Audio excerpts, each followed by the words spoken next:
At kami, sa Iglesia ni Cristo sa pamumuno na kagalang-galang na Eduardo Manalo, ka-Erz Cudera, dahil noon pa man, tuwing merong abuso sa gobyerno at korupsyon, ang Iglesia ni Cristo ay naninindigan para sa tama.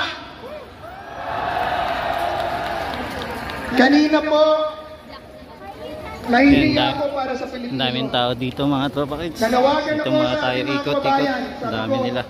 Mga kababayan, Iglesia ni Cristo lang ba ang maninindigan para sa Pilipinas? Nasaan kayo? Kaya nagpapasalamat po ako. Dahil kayo, mula pa nung umpisa, hanggang sa mga kabataan ngayon, naririto naninindigan para sa tama, katotohanan at katuwiran. Ibabalik ko lang po ng kaunti ang ating kasaysayan. Noong 2013, noong akin pong pangunahan, ang pagsasampa ng kaso at pagkikwestiyon ng legalidad ng pork barrel system, PDAP at DAP, kasama ko na po ang Iglesia ni Cristo. Mag-tour po muna tayo dito. Sayang marami pa rin pong tao dito na umatid po sa rally.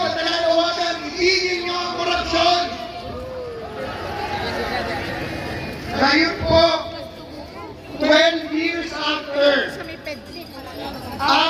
sabihin ng Korte Suprema na bawal ang ninakaw noon at pinag-distribute sa mga congressman at senador na kliyente niya.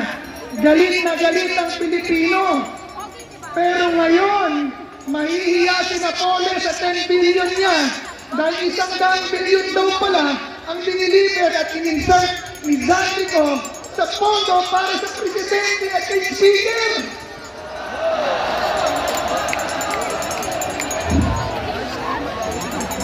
Ang sabi ni Zaldi, 25% ang i-deliver niya kay Presidente at kay Speaker. Mga kababayan, kapatid kong Iglesia, kailangan pong sagutin ng Pangulo ang mga paratang na iyan. Kailangan i-detalye niya at hindi pa pwedeng simpleng dinaya lang. At ayoko, I don't want to dignify Zaldico. Hindi po. Kailangan ipaliwanag niya kung totoo o hindi ang sinasabi ni Zaldi at isa-isahin, ilabas ang dokumento at ipakita sa tao para mabusisi. Dahil isang bagay ang gusto nating malaman, totoo ba na nagnakaw ka o hindi?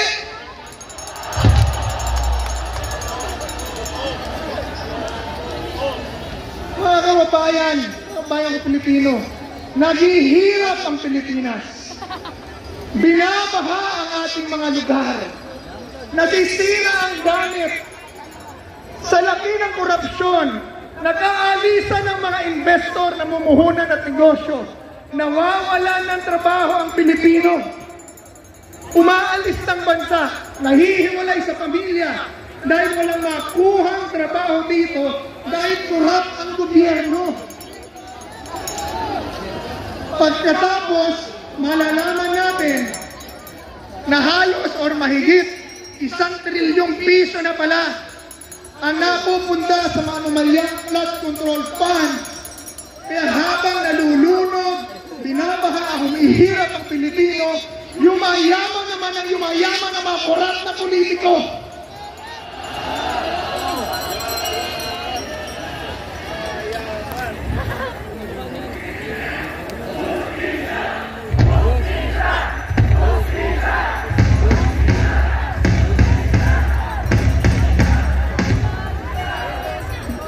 At imbes na gawin kung ano ang tama, ano ang nasa batas, pinagtatakpan pa ang kanilang mga ginawa at pinaghuhuli, itinatakot at kinakasuhan ang mga nagpo-protesta sa korupsyon.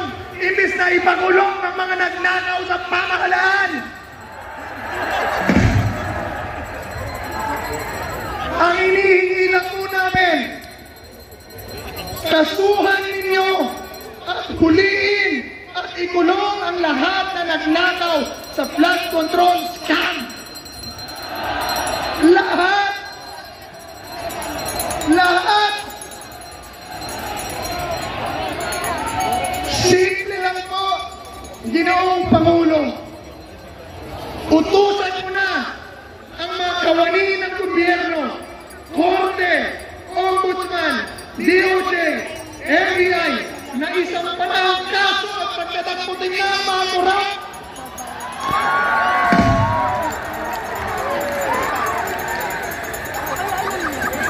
Ang problema, noong maglabas ng chismis list ang isang pribadong individual, alam niyo po yung chismis list?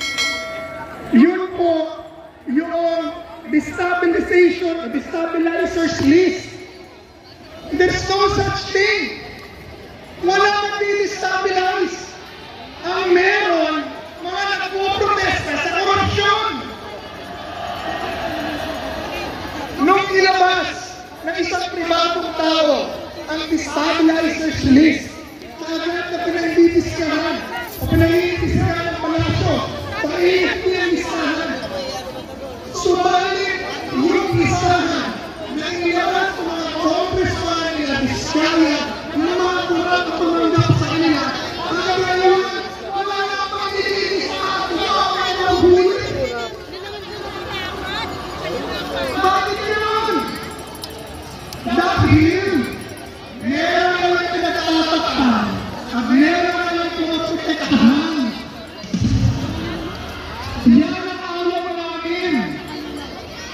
Dahil ang pinagnakatawan, taong bayan.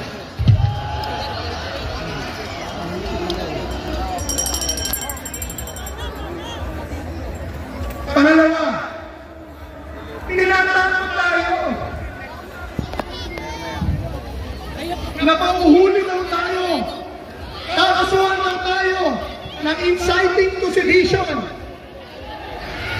Yung mga kasamaan ko na nasa EDSA, sumisigaw ng bumaba ka na, makakasuhan at pauhuli raw nila ng inciting to sedition. Mga kaibigan, walang batas o konstitusyon na nagsasabi na bawal manawagan ng pagbaba kahit pa ng Pangulo. Wala. In fact, nakalagay sa saligang batas na kapag ang binuno, Pangulo, Mayor, Vice Mayor, Congressman, o Mayor, Pangulo, Mayor, ay bumaba, pinapalitan ng kasunod. Merong batas ang konstitusyon sa pagbibitiw. Kung bawal ang manawagan ng pagbibitiw, di dapat pinagbawal ang pagbibitiw.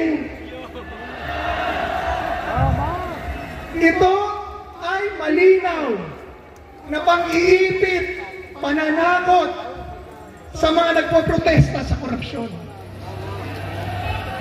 Hindi tayo pumapayag. Ang Iglesia ay isang simbahan na sumusunod sa patakaran at batas ng Diyos. Kaya hindi tayo nananawagan dito ng pagbibitiw. Ang pinananawagan natin dito, katarungan, transparency, accountability.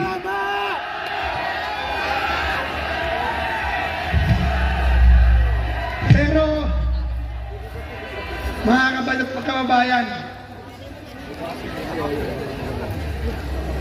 ang sabi ng saligang batas, ang lahat ng kapangyarihan ng pamahalaan ay nagmumula at nagtatapos sa taong bayan.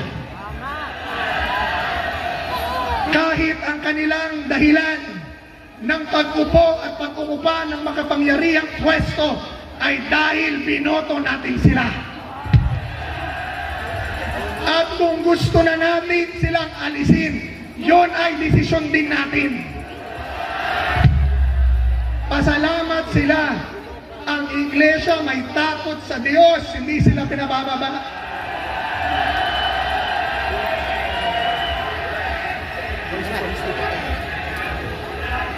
Kaya mga kapwa ko Pilipino, sumama na kayo sa panawagang ito. Sumama na kayo sa panawagang ito. Dahil ito ay para sa Pilipino. Sinabi ng banal na kasulatan na ang bawat tao may pananagutan at may responsibilidad sa kanyang bayan. Nakita natin sa kasaysayan na tuwing ang mga pinuno, pinagloloko mo kami, pinagtaksilan mo kami, pinagnanakawan nyo kami, ay nyo ipaliwanag ng maayos, ayaw ko na sa'yo, break na tayo!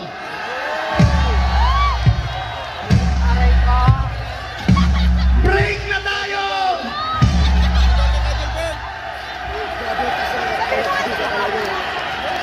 Walang bawal doon!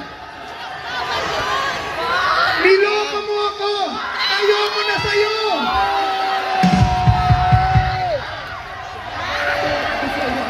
Sabi mo, paularin mo ang buhay ko! Pinagnakawan mo ako! Sabi mo, poprotektahan mo ako! Ngayon, tinatakot mo ako! Break na tayo!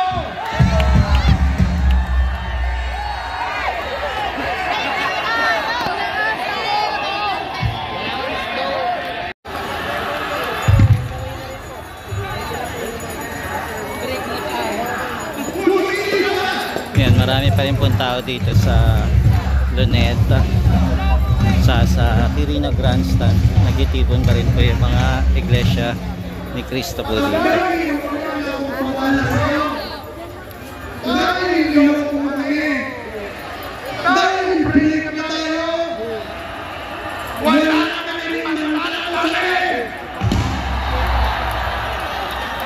Wala ka ng karapatan sa amin!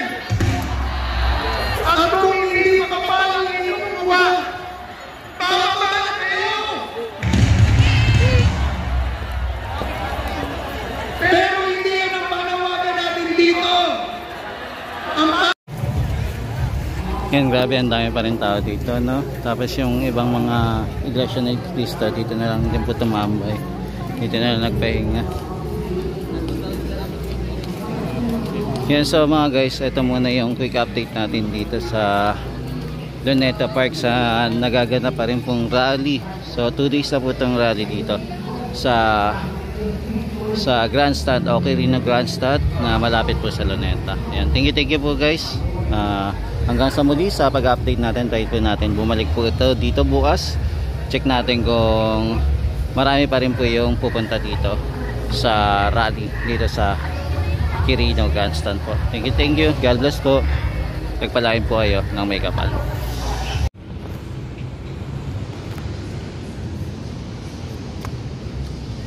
Yun, meron pala dito mga idol. May Coast Guard na nagbabantay, nagmo-monitor.